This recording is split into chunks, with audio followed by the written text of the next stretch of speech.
Donc on inaugure quelque chose de nouveau dans cette faculté, dans cette UFR. D'abord, je voulais vous féliciter pour être venus aussi nombreux. Franchement, c'est une très très bonne surprise de vous voir aussi nombreux dans cet amphi. On va aborder un sujet qui est difficile, mais si vous vous souvenez, pour les maîtres 2 qui m'ont entendu au moment de la pré-rentrée, je pense qu'il faut, dans la posture que vous êtes en train d'endosser de futurs soignants, et il n'y a pas que des maîtres 2 parmi nous ce soir, je pense, mais de façon prépondérante, je pense que oui, il faut endosser dans cette posture de soignant la capacité à discuter de sujets difficiles, que sont la maladie, la perte d'un être cher, et donc la mort. Là, on va aborder un sujet qui est en plus de ça, qui vous touche de près, puisque c'est une représentation de la vraie vie. C'est-à-dire que l'art comme médium de réflexion sur la vraie vie, on sait que c'est très efficace. On va d'ailleurs vous proposer au cours d'année d'autres temps d'échange avec notamment des œuvres cinématographiques. On est en train de mettre ça en place et d'y réfléchir. Et je pense qu'on va essayer d'amorcer un cycle. Pour quoi faire ? Pour probablement favoriser votre formation autrement et vous amener à alimenter votre propre réflexion sur des éléments qui sont un peu, pas disruptifs, parce que ça fait depuis que l'humanité existe, l'art sert à mettre en scène des choses heureuses et des choses moins heureuses, des choses douloureuses, mais quelque chose auquel on n'est pas accoutumé en faculté de médecine ou en faculté de santé. Donc, ce qui est très important, c'est d'écouter bien sûr ce qui va suivre en termes d'introduction. Et puis après, il va y avoir un débat, et c'est très important que vous restiez au débat, parce que l'essentiel finalement de votre réflexion, elle va s'élaborer, et vous allez probablement profiter davantage du débat, encore plus que de l'œuvre, encore que l'œuvre soit certainement très... Je ne l'ai pas vue, je n'ai pas assisté à sa présentation, mais en tout cas... soit tout à fait percutante et pertinente. Donc voilà. Donc remettons ça dans un contexte d'appropriation de c'est quoi un étudiant en santé, c'est quoi un étudiant et c'est quoi la santé, et comment est-on capable d'aborder des sujets difficiles et graves d'une autre façon pour continuer à apprendre, comme nous tous, nous continuons à apprendre en tant que soignants et en tant que citoyens. Donc je pense que franchement, c'est une initiative extrêmement heureuse qui vous est proposée ce soir. Il faut remercier absolument l'équipe qui l'a mise au point, et je tiens à remercier tout particulièrement le professeur Cotensin qui a joué un rôle, et toute l'équipe de communication et de vie de campus qui est représentée ce soir, et bien sûr nos invités et pour cette mise en place, et toute l'équipe technique. Donc je vais donner la parole à Madame de Scherf qui va se présenter et qui va vous expliquer des éléments de contexte. Et encore une fois, bravo d'avoir répondu présent à cette proposition de représentation théâtrale ce soir. Merci beaucoup, Monsieur le Doyen. Je vous souhaite la bienvenue à cette soirée effectivement un peu différente. Ce soir, on vous raconte une histoire vraie. Cette histoire, c'est celle d'un jeune homme d'à peine 20 ans qui est étudiant comme vous, qui est quelque part un peu boulimique de vie, qui a beaucoup de copains, de copines, qui aime faire des expériences, qui aime relever des défis, qui recherche les sensations fortes aussi. Ce jeune homme est en voyage avec son club de rugby à Lisbonne. On est en mars 2020. Et puis, il décide de relever un défi, celui de monter sur une grue. Il fait une photo là-haut, en haut de la grue. Malheureusement, il a bu de l'alcool avant. Il tombe et meurt sur le coup. Ce jeune homme qui s'appelle Jean, eh bien, c'était mon fils.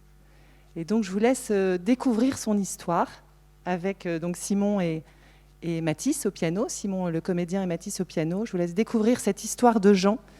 Et puis ensuite, on échange ensemble sur les comportements à risque et surtout sur la prévention qu'on peut faire autour de ce sujet-là. Donc voilà, je vous donne rendez-vous juste après la pièce qui dure à peu près une trentaine de minutes pour échanger ensemble sur ce sujet. À tout à l'heure.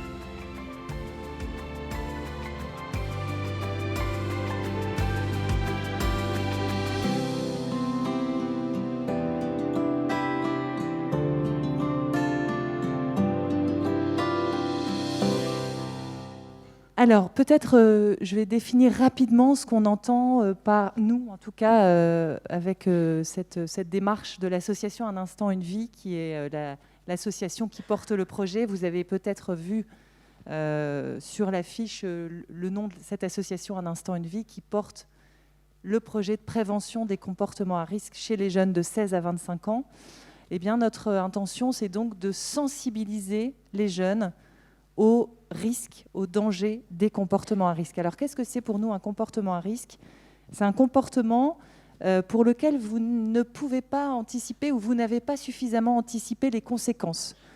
Ça peut être un comportement qui va être lié à la hauteur, comme ça a été le cas pour Jean. Donc, escalader des grues, des toits, des bâtiments désaffectés, etc. Ça peut être des comportements liés à la vitesse également, que ce soit en voiture, que ce soit en vélo, que ce soit si vous vous faites tirer par exemple par une moto, si vous êtes en skate, enfin voilà, tout ce qui est trait à la vitesse, et puis tout ce qui est trait à la recherche de l'inédit aussi. Parce que je me suis aperçue qu'il y avait aussi ce besoin entre 16 et 25 ans de relever des défis et d'aller chercher des choses qui n'ont pas encore été faites. Par exemple, sauter d'un pont dans un fleuve, par exemple, traverser un lac la nuit. Voilà, donc tous ces comportements-là, pour lesquels on ne peut pas forcément anticiper les conséquences et les risques qu'on prend au moment où on les prend, eh bien, c'est ce qu'on essaye de travailler et c'est là-dessus qu'on essaye de sensibiliser. En l'occurrence, et je le dis parce que c'est important que vous l'entendiez, Jean était alcoolisé au moment où il a fait cette chute. Il avait 1 gramme d'alcool dans le sang. Ça a évidemment eu un impact sur sa façon d'appréhender la descente de cette grue. Donc je vous le dis, vous le savez tous, l'alcool est un facteur de risque énorme parce que vous êtes désinhibé et donc plus rien n'est impossible et on a encore plus envie d'expérimenter certaines choses quand on a bu de l'alcool. Donc je tiens aussi à dire que l'alcool est un facteur évidemment aggravant dans ce genre de situation. Mais que pour autant, on peut avoir des jeunes qui vont avoir des comportements à risque sans avoir bu d'alcool. Donc, et je pense que Jean, ça pouvait être aussi quelqu'un qui prenait des risques de cet ordre-là, par exemple de monter sur des grues, mais sans forcément avoir pris d'alcool. Mais bien sûr que ça va avoir un effet catalyseur et un effet très très embêtant. Voilà. Donc voilà un petit peu, c'est une introduction que je me suis permise de faire pour que vous sachiez de quoi on parle quand on parle des comportements et des conduites à risque. Maintenant, voilà, l'idée c'est vraiment que vous puissiez vous exprimer, que vous puissiez poser toutes les questions que vous voulez. On a la chance d'avoir en plus aujourd'hui vraiment un expert de ces sujets-là. Donc je vous laisse la parole maintenant. Il y a un micro qui va se balader, je pense, dans le public.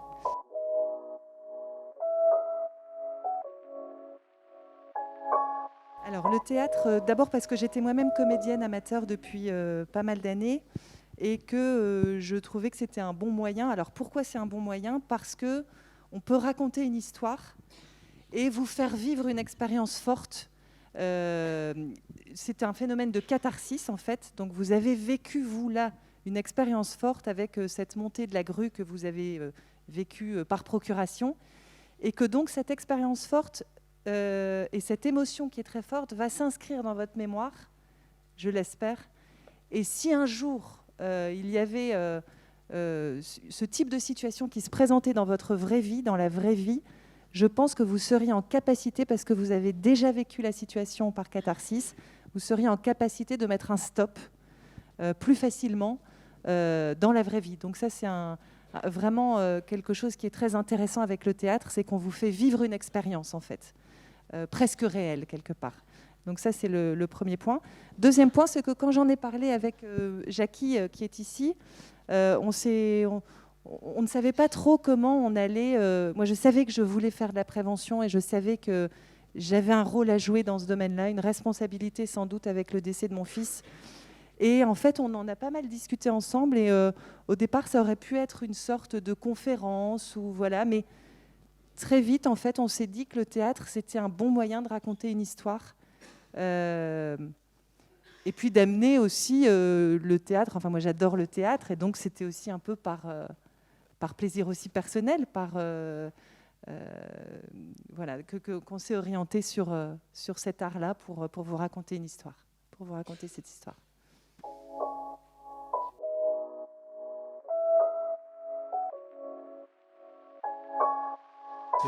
Merci, c'est une excellente question parce que tu as remarqué que Jean est un garçon particulier.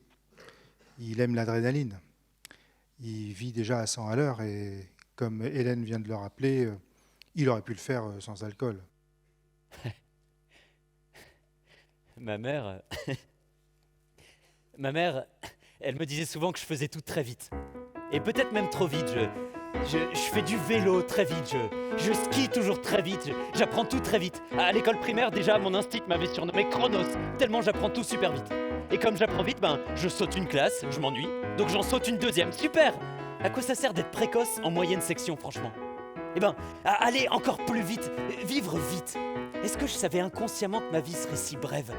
C'était plus fort que moi, j'étais pressé, j'étais pressé de vivre, j'avais une urgence à exister, j'étais intrinsèquement impatient, comme si le temps m'était compté.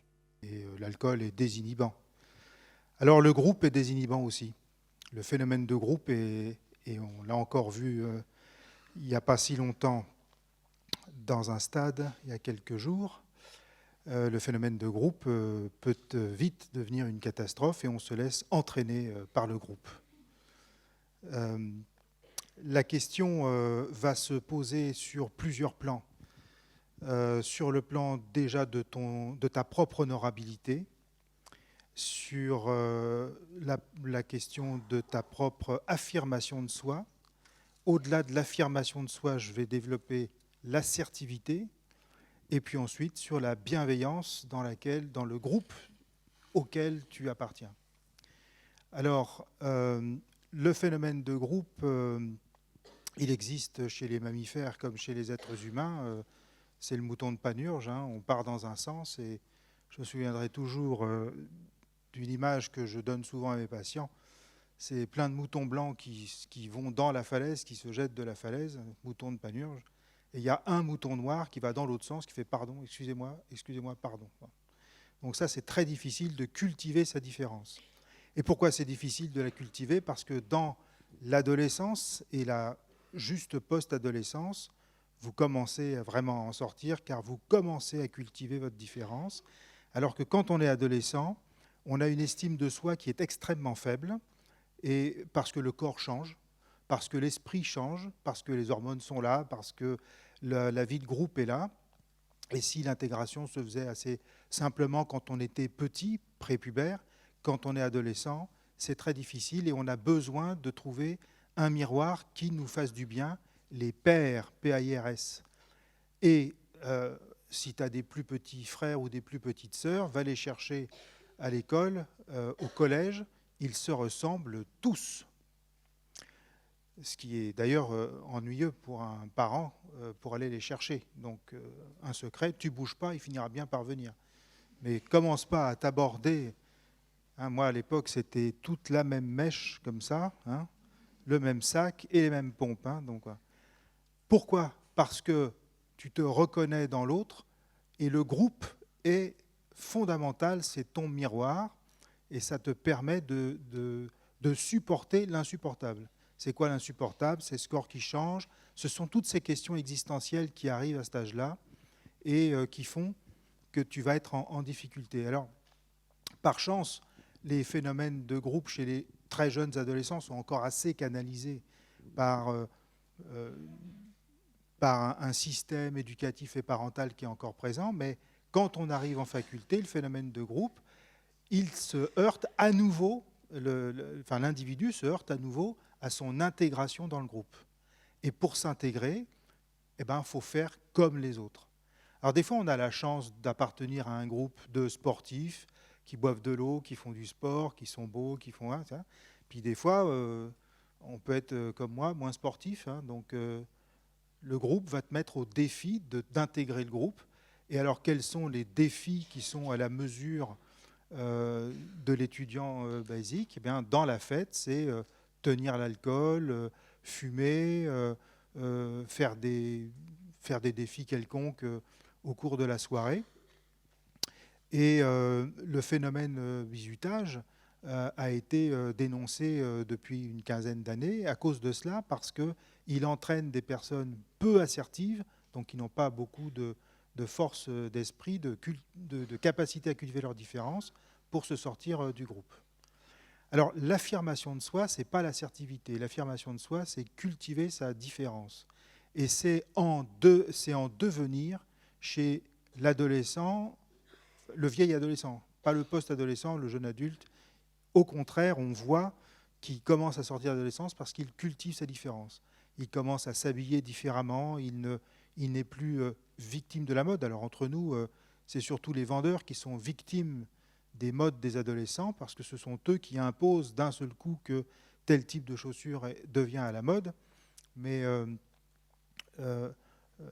les autres victimes, ce sont celles qui disent « il va falloir que je m'habille pareil, il va falloir que je fasse les mêmes sports, les mêmes jeux, etc. » Et pour s'affirmer, eh bien, à la période estudiantine, au-dessus du bac, on va dire, on est en France, dans les autres pays, ce sont d'autres stades, eh bien, on commence à cultiver sa différence, et pourtant, il y a toujours cette espèce de groupe qui nous rattrape pour essayer de s'intégrer et de créer son tissu social. Alors pourquoi on fait ça ? Pour vivre, tout simplement, parce que les êtres humains sont des êtres affectifs et co-construits. Je ne suis rien sans vous, et vous n'êtes rien sans moi ce soir, parce qu'on a décidé de jouer à ce que je parle, vous m'écoutez, ou je vous écoute en train de me poser des questions et on va échanger. Et je suis professeur dans une faculté, c'est logique, et mon rôle social est là. Tout à l'heure, je vais rentrer à ma maison, j'aurai un autre rôle de père, de mari, de fils.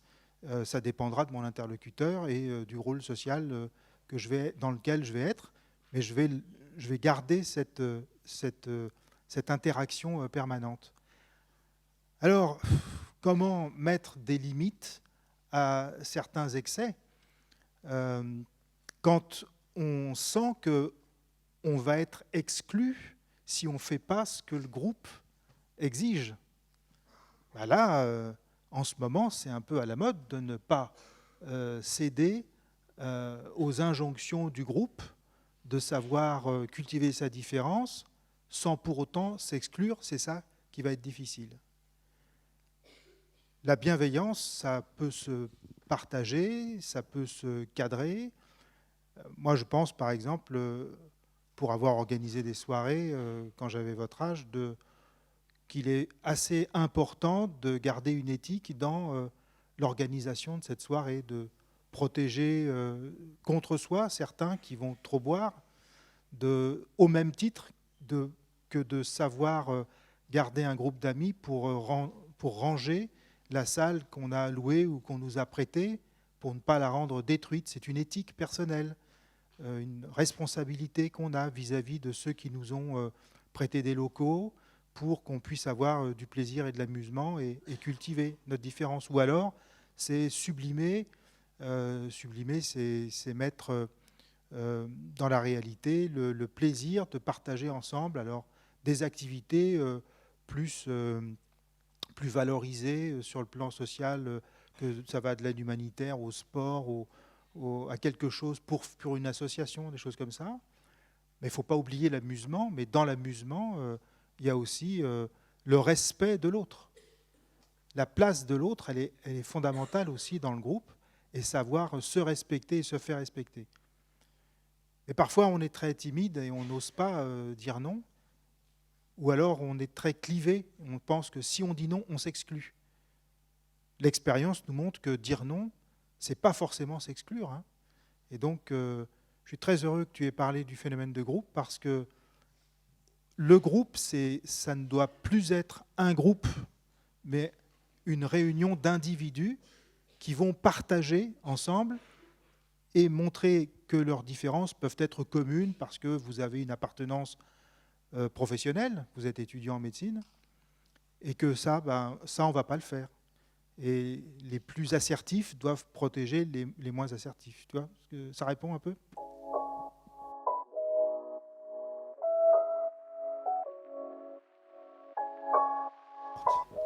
si on est l'ami de Jean et qu'on veut le protéger, il faut lui dire, on se calme, Jean. On n'est pas obligé d'aller monter en haut de la grue, on n'est pas obligé d'aller chercher le soleil qui se lève le lendemain. Et Jean le dit très bien, je saoule mes copains parce que je veux toujours, et mes copains, ils pouvaient me dire non. J'ai mon propre caractère. Puis je suis souvent le dernier couché parce que pour moi c'est impossible de rater la moindre minute de conversation avec mes potes, de rater la moindre possibilité d'aventure. Puis je suis jamais fatigué. J'étais jamais fatigué. Chaque jour qui se levait, c'était un spectacle unique. Vous savez quoi, mon obsession, c'était d'aller voir le soleil se lever. Ça, je le manquais presque jamais. Puis je crois que je saoulais un peu mes potes avec ça, parce que quand on était en soirée, je faisais tout pour les tenir éveillés, pour qu'on puisse aller ensemble voir le soleil se lever. Et les filles, elles faisaient que râler parce qu'elles voulaient juste dormir. On n'avait pas tous le même sens des priorités. Ensuite, j'ai mon environnement, qui peut être favorable ou défavorable, qui va me pousser, au contraire, parce c'est un environnement pas très bienveillant. Et puis, au-delà de ça, j'ai aussi ma culture, une culture qui est très marquée sur les défis. Les hommes, ça fait ça, les filles, ça fait ça. Aujourd'hui, la culture est en train d'évoluer et je pense qu'il faut vraiment en profiter. Et puis ensuite, il y a comment on va m'apprendre aussi à répondre à certaines injonctions auxquelles je n'ai pas envie de répondre. Tu sais, il y a en Islande, ils avaient un très gros problème d'alcool, de tabac et de cannabis chez les adolescents. Ils étaient à des taux de consommation, hein, pas de dépendance, hein, qui étaient au-delà de 50%, ce qui est énorme pour une population adolescente tout venant. Ils ont fait 3 grandes actions. La première action, qui a été la plus importante d'après celui qui a été contacté pour ça, c'était sur toute l'Islande, hein, tout un pays. C'était de faire des soirées comme ça pour apprendre à parler entre les parents et les enfants, et pour les adolescents, apprendre à s'individualiser sans s'exclure du groupe, c'est-à-dire avoir de bons réflexes psychosociaux pour pouvoir se défendre. Et apprendre que dire non, c'est pas s'exclure. Le deuxième facteur était plus institutionnel et comment dire, politique. Ils ont instauré un couvre-feu chez les adolescents mineurs à 22 heures en hiver, c'est l'Islande, hein, et à minuit en été. Et le troisième, qui a été un point très important, ils ont donné 300 € à toutes les familles si elles inscrivaient leurs enfants dans une activité parascolaire. Musique, chant, théâtre, sport, etc. S'il n'y avait pas d'activité, il n'y avait pas de sous. Ils ont mis 10 ans à obtenir des chiffres aujourd'hui qui sont à 2%. Ce que je veux dire par là, c'est que ça n'est pas un seul facteur qui a été l'interdiction, un seul facteur qui a été la valorisation psychosociale, un seul facteur qui a été l'occupation des ados. Ça a été un ensemble de facteurs et une volonté de tout un peuple pour que ça s'arrête et de se donner les moyens que ça s'arrête.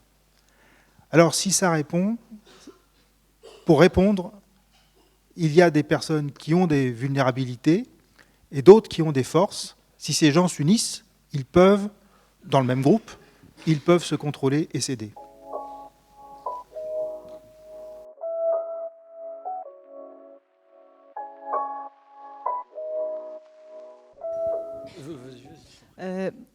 Il y a plusieurs choses. Il y a les choses intrinsèques. Et je pense que dans la personnalité de Jean, il y avait en lui cette recherche du défi et ce besoin de vivre des sensations fortes. Donc ça, c'était en lui. Et après, effectivement, ce qu'il y a à l'extérieur, je pense bien sûr aux amis qui avaient déjà accompagné Jean sur des grues. Donc en fait, bien sûr que je n'ai pas eu les détails et que je ne cherche pas à voir les détails de qui a provoqué la première fois une ascension de grue, j'en sais rien, et je n'ai pas demandé à ses amis, bien sûr.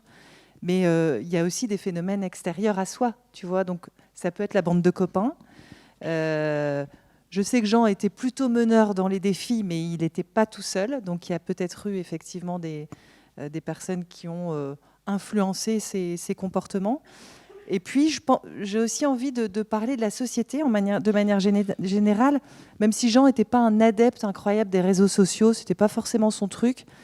Mais je trouve quand même que on est dans une société de l'image, on est dans une société de l'apparence, on cultive le fait de faire plus que les autres, de faire autrement, de faire de l'inédit, comme ce que je disais un petit peu au début sur qu'est-ce que c'est un comportement à risque. Et donc, je pense que la société aussi vous invite à vous dépasser, en fait, et à mettre ces dépassements de soi sur les réseaux sociaux.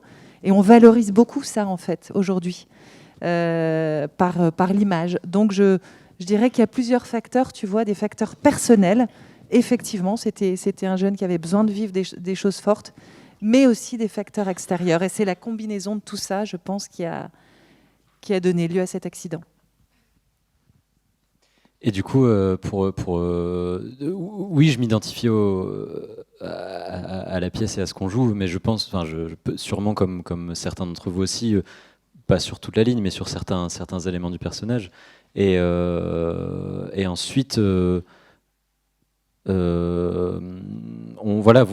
ici, on a l'aboutissement de la pièce, mais ça se fait par étapes. On passe par toute une phase de lecture, de répétition, etc. Donc, à aucun moment on a essayé d'imiter Jean ça n'a jamais été la question sur cette mise en scène-là. On se sert de cette histoire vraie comme prétexte aussi pour jouer, et on vient raconter l'histoire d'un jeune auquel vraisemblablement tout le monde peut plus ou moins s'identifier par moment. Avant la pièce et après la pièce, évidemment, j'ai pas le même rapport à ce sujet-là de prévention, même si déjà avant j'étais sensible à la prévention au sens large. Mais oui, c'est sûr que mes comportements ont probablement changé après avoir commencé ce projet. Et voilà, il m'a touché autant que vous, je l'espère.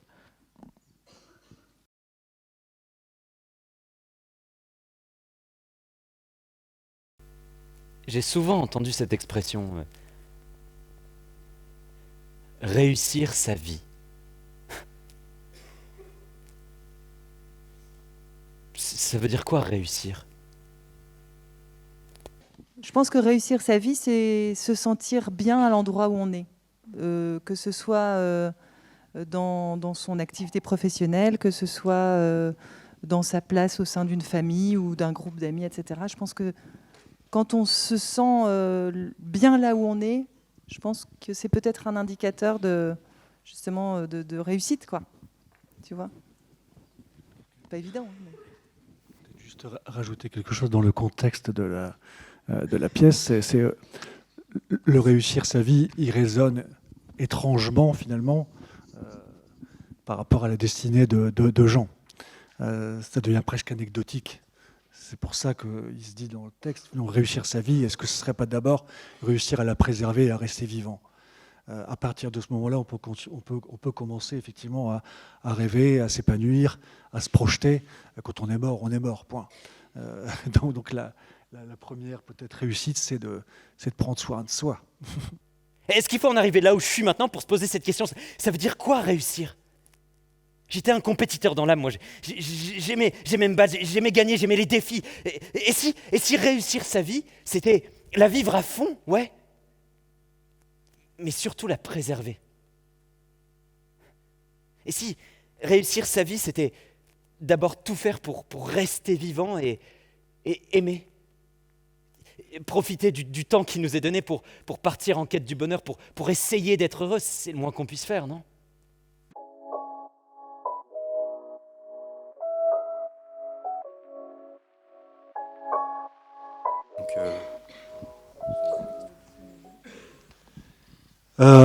Alors, tout ça s'est fait en plusieurs étapes.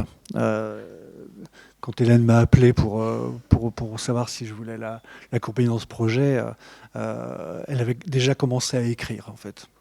Et ce qui est devenu aujourd'hui un livre qui s'appelle « Mon zèbre s'est tué ».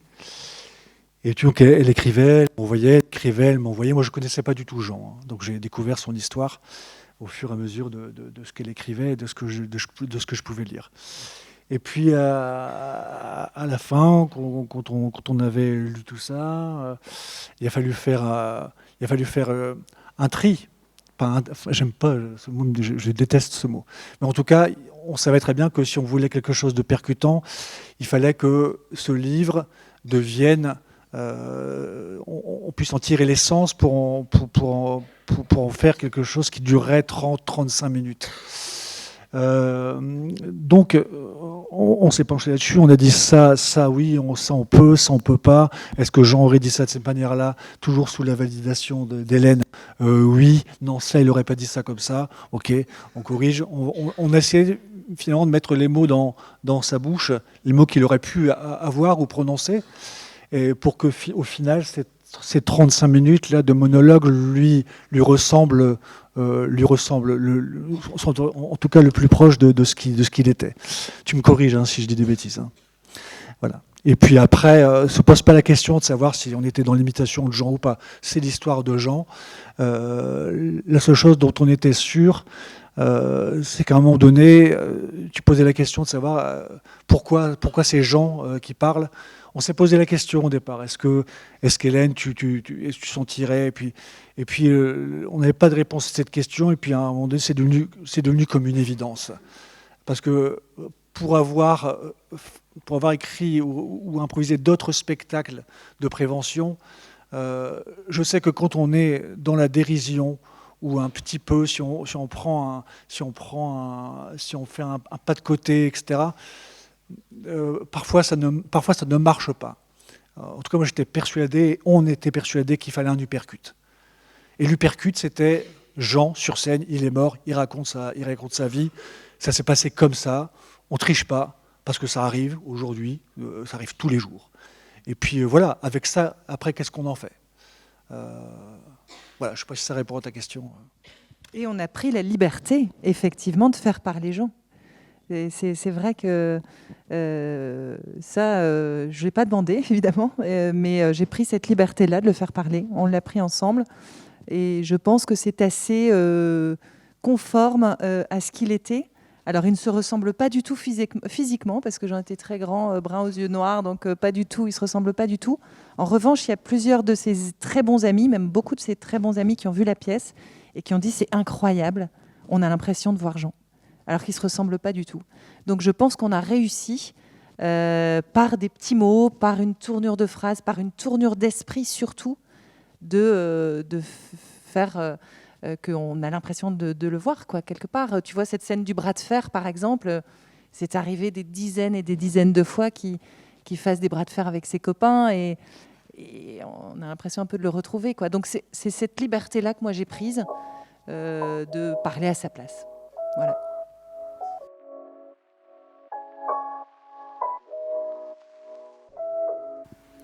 Les trois, déjà, prendre l'avion, c'est plus lourd que l'air. Enfin, moi, j'ai peur en avion. Donc, toute plaisanterie mise à part, je suis content que vous soyez étudiant en médecine, parce que contrairement aux autres publics que nous avons croisés, vous allez être juge et partie dans cette affaire, puisque vous êtes à la fois de jeunes adultes et en même temps, vous allez être des médecins qui allez rencontrer des personnes qui prennent des risques et qui vous demanderont de l'aide. Vous allez les rencontrer soit parce que vous allez devenir spécialiste des addictions, du risque, etc. Ou alors vous allez être simplement aux urgences, avoir les conséquences immédiates d'une blessure. Et j'entends malheureusement trop souvent qu'il l'a bien cherché, ou alors le suicide c'est une force ou c'est une faiblesse. C'est ni une force ni une faiblesse, c'est malheureusement une opportunité de l'esprit à l'instant T où toutes les portes se ferment et c'est le désespoir. Alors il faut vraiment qu'à l'occasion de cette pièce, et merci d'avoir posé la question par ces étapes, c'est quoi prendre des risques? C'est ne pas calculer les risques. Est-ce que nous avons eu la chance de croiser dans une école de commerce, je ne me souviens plus laquelle, un garçon qui était parapentiste, je ne dis pas de bêtises. Il nous a raconté très clairement que tous les accidents qu'il a eus, c'est parce qu'il n'a pas calculé les risques. Alors, tu ne me verras jamais sur un parapente, ni même avec un parachute. ou alors avec un revolver sur la tempe, hein, ou avec un gars accroché derrière moi qui me dit il n'y a pas de risque. Et effectivement, il y a un parachute et il y a un ventral pour éviter l'accident. Et ces personnes-là qui aiment la sensation forte le disent eux-mêmes. Tous les accidents qui sont arrivés, je regardais un reportage de, tu sais, ces types qui sont en wingsuit, qui volent là. Ils ont eu un de leurs copains qui est mort et ils étaient en train d'évoquer sa mémoire. Et ils ont clairement dit qu'il est sorti un jour où le temps n'était pas au mieux, les conditions physiques n'étaient pas les bonnes, etc. Donc il a pris un risque par rapport aux risques qu'ils prennent d'habitude et qui sont des risques calculés. Donc ça donne l'idée de... c'est pas parce qu'on est sur une volonté d'aller chercher l'adrénaline qu'il ne faut pas mettre des ceintures de sécurité et rester dans un cadre qui est un cadre contrôlé, en quelque sorte. Alors, il faut respecter les personnes qui cherchent les sensations fortes, parce que c'est comme ça qu'ils trouvent leur équilibre. Il faut respecter aussi ceux qui ne les cherchent pas, parce que c'est comme ça qu'ils le trouvent. On est sur du 80-20 en population générale, 20% de personnes qui cherchent des sensations fortes, qui aiment les sports avec de la vitesse, avec du ski extrême, etc. Et il faut bien se recadrer, se remettre à l'esprit que certaines personnes vont à un moment avoir de l'inattention, ne pas prendre en compte tous les facteurs, etc. Alors l'alcool, c'est pas dangereux l'alcool, on va en faire tout un battage. C'est pas dangereux d'être ivre. C'est dangereux de faire du binge et de se défoncer jusqu'au trou noir. Et ça, ce n'est plus une ivresse festive. On n'est plus dans quelque chose qui est contrôlé, festif et drôle. On est sur plus de 4 verres en moins d'une heure et on va frôler le coma. Et là, on n'est pas du tout dans une prise de risque. Enfin, on est dans une prise de risque, mais qui est totalement incontrôlée et on ne connaît pas la réaction des uns et des autres. Est-ce que c'est utile d'aller dire « ne buvez pas dans les soirées » ? C'est inutile et c'est même contre-productif. Mais aller prendre le volant alcoolisé, ça c'est clair que c'est totalement risqué. Et pourtant, on l'a tous fait. Et le facteur chance fait qu'on n'a pas eu l'accident. Et on a inévitablement l'accident de celui qui a eu l'accident, qui est décédé, qui n'est pas décédé, et qui doit revenir à notre mémoire. Pourquoi aller donc chercher du risque non calculé quand on peut avoir du plaisir dans du risque calculé ? Faire du ski est un risque, clairement. Mais c'est un risque calculé parce qu'il suppose une technique de savoir faire du ski, ça s'apprend. Faire du parachute, du wingsuit, du parapente, ce sont des risques calculés. Que fait Jean ce soir-là ? Imaginons qu'il n'était pas alcoolisé. Parce que l'alcool désinhibe, à petite dose ça désinhibe, à forte dose ça endort. Il serait quand même monté, seul, pas sécurisé, dans un défi. Le défi est une ivresse. Et il n'est pas dans quelque chose de calculé chez quelqu'un d'ultra sportif qui a pris un risque calculé et qui sait que si il dérape, il peut se raccrocher de telle ou telle manière, etc. Donc c'est ça la question qui se pose sur l'accident du risque. Et puis le phénomène groupal dont on parlait tout à l'heure aussi, peut-être là Jean l'a fait tout seul, mais le phénomène groupal excite et donne une espèce de sensation de tout est possible et donne une ivresse comme quoi tout est possible. Voilà. Après on peut faire aussi la bêtise tout seul. Ça m'est arrivé en ski, je skie tout seul. On ne skie pas tout seul quand il y a du brouillard. On fait la dernière, et j'ai fait la dernière, et dans le brouillard. Et j'en avais marre d'être sur le rat track. Alors je suis sorti des pistes du rat track et là, une seconde de vide. Et je suis tombé 2 mètres en dessous, dans de la poudreuse, grâce à Dieu. Et là, je me suis dit, putain, t'es vraiment con de... T'es tout seul, dans le brouillard, pas de portable à l'époque, parce que je suis très, très vieux. Et tu sais plus, à cause du brouillard, où est le dessus, où est le dessous. T'es comme dans une avalanche. Bon, tu t'es pas blessé, t'es tombé dans la poudreuse, mais tu te rends compte, après coup, que là, t'étais dans une prise de risque. T'allais trop vite, dans le brouillard, tu voulais te mettre au confort en sortant de la piste, risque non calculé. Là, alors, faute d'inattention, non, risque non calculé, et tu tombes en dessous. Bon, voilà. Le lendemain, il ne faisait pas de brouillard, j'ai vu d'où j'étais tombé. Heureusement que j'ai pas vu de quoi je suis tombé. Hein. C'était pas 2 mètres, c'est 3 mètres. Hein. Et c'était, grâce à Dieu, dans de la poudreuse. Ça fait partie de tous ces éléments-là qui sont des choses, la perte de conscience et de contrôle. Mais on n'a pas à juger la prise de risque, car des prises de risque peuvent nous sauver la vie. Des personnes qui ont pris des risques calculés. On prend tous des risques en étant persuadés qu'il nous arrivera jamais rien parce que la mort c'est pour les autres. Tous ceux qui sont morts en montagne après avoir fait du ski hors piste qui se sont dit ça va passer. Tous ceux qui sont morts après avoir trop bu et quand même repris le volant se sont dit ça va passer.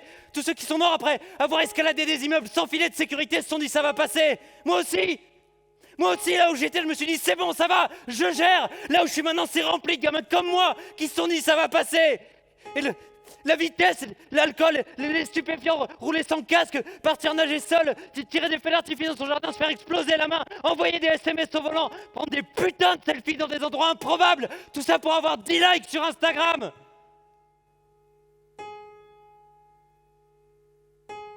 Pourquoi on le fait quand même ?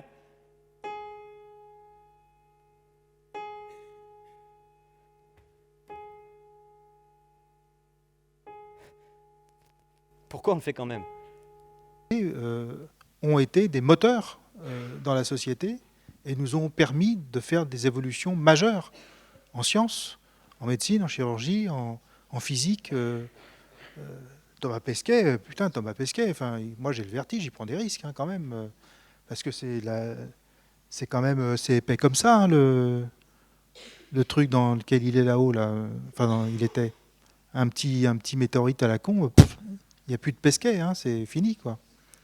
Et le risque calculé, ils ont des radars partout pour savoir s'il va y avoir des pluies de météorites. D'ailleurs, ça t'a pas échappé que quand il y était, qu'il était capitaine de la station, ils ont tout mis en arrêt, ils ont fait rentrer et ils ont laissé passer les petits micro-particules qui pouvaient les mettre en danger. Et ils savaient ce qu'ils allaient faire si jamais ça pétait. Ils allaient dans les capsules de sécurité et tant pis pour la station, et ils retournaient en bas. C'est ça aussi la question du risque qui se pose à nous.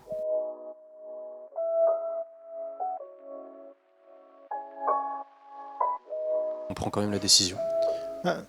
Je crois que c'est de l'inconscience de faire des choses qui sont totalement dangereuses, dont on a zéro contrôle. C'est ce que disent les sportifs de haut niveau.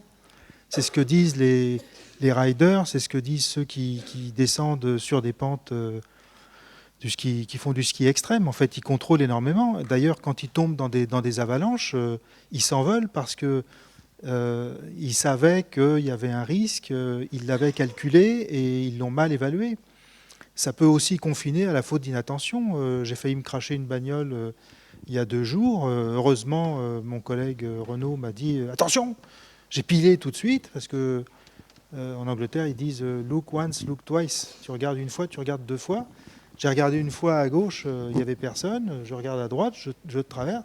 Et là, il me fait piler parce que l'autre, il n'arrivait pas à 30 ou à 40, il arrivait à 80. Et le temps que je fasse le deuxième regard, j'étais déjà en train de m'engager. Et là, c'est à la fois de l'inattention et à la fois, j'en ai marre d'attendre, j'y vais. Et là, on est vraiment dans quelque chose où, dans 90% des cas, ça passe. Là, ça n'aurait pas passé. J'avais tout l'avant de la bagnole qui était détruit. On ne serait pas mort, hein, mais... Et là, on voit très bien qu'il y a quelque chose de l'ordre de... j'oublie les règles du plaisir que je peux prendre à prendre le risque dans le risque calculé. Et c'est ça finalement qui fait perdre le sens à l'adrénaline que cherchent certains. Et c'est au-delà du risque, quoi. Oui, oui, bien sûr. Ce qu'on vient vous proposer aussi ici, et cette pièce, on la joue dans des lycées, dans des écoles du supérieur, dans des écoles de commerce, hier on a joué pour Sciences Po, on le joue de temps en temps en tout public, on le joue devant des lycéens, devant des parents. Ce qu'on vient juste vous proposer, en tout cas, on a 0 réponse. C'est juste de vous proposer un outil pour ouvrir peut-être la discussion, ou pas, avec ceux qui ont vu la pièce, avec vos amis qui n'ont pas vu la pièce, avec votre famille si vous en avez envie. C'est simplement de vous proposer de prendre un petit temps de recul sur on prend tous des risques. Qui dans cette salle a déjà pris un risque un peu trop idiot? Ceux qui ne lèvent pas la main, je ne vous crois pas trop. Mais je peux comprendre la pudeur. Le risque fait partie de la vie. Ce qu'on vous propose, c'est simplement de prendre un moment pour vous dire, personnellement, il est où sur l'échelle de la prise de risque, il est où mon curseur? Est-ce que je suis capable de me dire, ouais, j'arrive un peu à le manipuler et appréhender le risque de cette façon-là. Donc, vous proposez ça, et puis aussi de faire ça pour votre cercle d'amis, parce qu'on parlait du groupe en effet négatif, mais on peut aussi être protecteur pour ses pairs, pour ses amis. On peut aussi, c'est beaucoup plus facile de se rendre compte que mes copains ils prennent des risques par rapport à moi. Moi, je me considère comme rarement objectif par rapport à moi-même. Je fais plus confiance à mes amis pour me dire. Donc voilà, c'est simplement pour vous proposer tout ça et pas apporter un cahier avec plein de réponses dedans. S'il existait, ce serait vachement cool.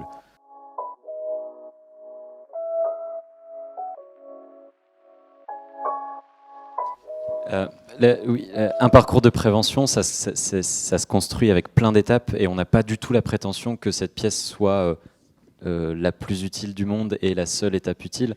Tu parlais, je sais plus, on parlait de pourquoi le théâtre, parce qu'on pense que c'est un moyen peut-être un peu plus ludique et touchant que des statistiques. On aurait pu choisir de faire une conférence avec des stats. Mais on pense vraiment que ce phénomène de catharsis et d'avoir un témoignage vrai est peut-être plus marquant, peut-être plus impactant. Je pense qu'on ne pourra jamais mesurer si oui ou non ça aura fonctionné. On ne le saura jamais et on accepte de ne pas savoir. Notre souhait, c'est juste, si on peut éviter un accident grâce à toutes les représentations qu'on va faire, c'est gagné. Maintenant, le sujet de la prévention, comment faire de la bonne prévention, il y a plein de personnes qui se posent la question, et il y a plein de formes de prévention qui existent à tout âge. Donc c'est effectivement très compliqué de trouver les meilleurs moyens, et je suis d'accord avec toi, c'est vrai que on nous passe plein de trucs. Je suppose que vous avez tous eu des gendarmes au collège qui viennent vous parler de la drogue, etc. C'est quoi le meilleur moyen de prévention? J'en sais rien. Je pense que c'est de pouvoir proposer d'en parler. Et je compléterai ce que dit Simon en disant que quand je me suis lancée dans cette aventure d'adrénaline, j'étais avec un peu toute seule, avec l'équipe bien évidemment, mais je me suis dit, si j'évite un accident, si j'évite à une famille de souffrir, de ne pas souffrir comme nous on souffre avec le départ de notre fils, le décès de notre fils, j'ai gagné en fait. Donc je ne saurais jamais si on a évité un accident, 2 accidents, 3 accidents, je ne le saurais jamais, et j'accepte de ne pas savoir, mais si on peut éviter ce drame terrible à une famille, on a gagné. Et sur le plan de la prévention, je trouve que oui, Simon, c'est tout à fait juste. J'ai envie de dire, ça commence par toi. Peut-être ça commence par toi. Tu vois, c'est peut-être... parce qu'effectivement, on a beau, entre guillemets, faire des conférences, et puis on se dit, bah oui, on boit, les jeunes boivent toujours autant, peut-être ici, peut-être ailleurs. Bah, chacun, aujourd'hui, vous avez reçu un message. Peut-être ça commence par vous. Voilà. La prévention primaire, en population générale, a un effet qui s'appelle l'effet Saint-Mathieu. On ne convainc que les convaincus. tu m'as parfaitement convaincu que fumer tue. Voilà, parce que j'ai arrêté en fait. Et j'ai arrêté parce que j'ai la trouille du cancer et de l'infarctus aussi, hein, donc, parce que je suis hypocondriaque comme tous les médecins. Et donc, cet effet-là, beaucoup disent à quoi ça sert puisque ça ne convainc que les convaincus. Déjà, ça rappelle les règles. C'est-à-dire que quand on dit pas plus de 2 verres par jour, pas tous les jours, ça met juste une règle. Et les règles, c'est important, ça donne des pistes, ça donne des axes. Après, la prévention en France est limitée à ça. Et on a inventé récemment le service sanitaire pour aller au cœur des populations ciblées, pour faire ce qu'on appelle de la prévention ciblée. On sait que la prévention ciblée, en parlant le langage du client qui est en face de nous, est déjà plus intelligente et plus efficiente. Mais tu n'empêches pas celles et ceux qui veulent prendre des risques. Et la prévention qui semblerait la plus efficace, c'est aussi de permettre à celles et ceux qui l'entendent de se l'approprier. Et cette prévention, elle arrivera au moment de la fête, où il est hors de question de ne pas faire la fête, mais où il est aussi question pour certains, certaines d'entre nous, alors en premier les organisateurs, de mettre une éthique, un sens et des règles pour pouvoir profiter ensemble et rappeler ce que c'est qu'une fête. Quelque chose de bienveillant et de l'ordre du partage, etc. etc. Je ne vais pas te la raconter. Tu mets l'éthique que tu veux sur la fête. L'éthique, c'est la juste place de chaque chose, disait Jean Bernard. Hein. Donc, c'est... Bon. Et alors, le meilleur préventologue, finalement, c'est nous. C'est nous, par l'exemplarité que nous avons, tout en montrant que ça n'est pas chiant, la prévention. Parce qu'en fait, si tu veux, par rapport à l'ivresse, la sobriété, c'est moins drôle à vendre. Quand tu veux faire de la prévention en nutrition et en santé, par rapport à Coca-Cola et au sucre, tu perds, puisque tu proposes de ne pas prendre du plaisir. Tu prends des rats, tu leur proposes de la cocaïne et du sucre, les rats choisissent le sucre. Ils ne connaissent pas le prix de la cocaïne, probablement, mais le sucre est le produit le plus récompensant qu'il y a sur la Terre. Et tu arrives avec ton message de prévention pour dire arrêtez le sucre. C'est insupportable. D'abord, c'est négatif. L'inconscient n'entend pas le négatif. Il faut ne pas manger du sucre. Donc, les gens entendent manger du sucre. Et ça ne marche pas.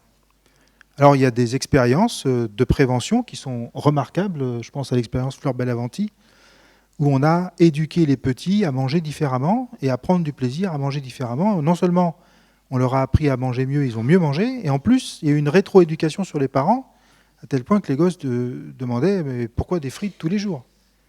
Ce qui, dans le Nord, est une performance de dire « non, on ne va pas manger des frites tous les jours ». Et les frites deviennent des récompenses. Et on remet la satiété à sa place, et on remet le plaisir à sa place. Voilà. Donc c'est aussi ça, la prévention, c'est... Aujourd'hui, la grande difficulté, c'est vendre quelque chose qui n'est pas vendable. C'est comme l'écologie. Hein. C'est invendable, l'écologie, aujourd'hui. Parce que c'est du long terme. Ce n'est pas un truc qui va arriver demain. Demain tu arrêtes de prendre des douches, ça y est, on a sauvé tous les dauphins et les orques. On est content. Non, ça ne va pas marcher comme ça. Le confinement a fait baisser, je crois, de 2%, même pas, les émissions de CO2. Donc... comment veux-tu convaincre des gens de changer de comportement? Donc c'est très très peu vendeur. Alors au-delà du fait qu'il faut être de bons vendeurs, il faut aussi rendre les gens acteurs des préventions. Et donc les préventions dans lesquelles les gens sont acteurs sont toujours meilleures que celles qui sont balancées comme ça de façon passive. Voilà.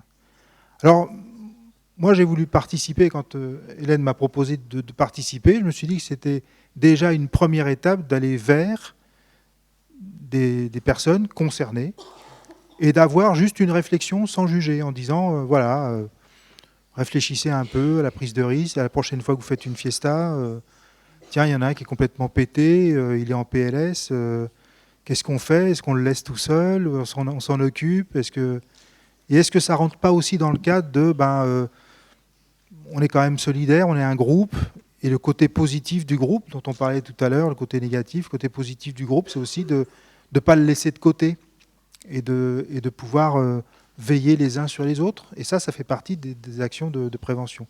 Et c'est ça les différentes actions de prévention qui sont à notre disposition.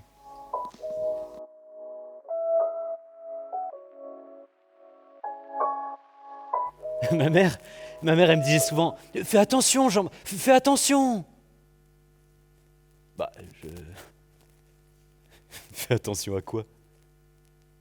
Il peut rien m'arriver, maman, j'ai 20 ans. Jamais une mère ne dit à son fils « Fais attention, mon chéri, tu es mortel. » Bah, non, maman, pas moi.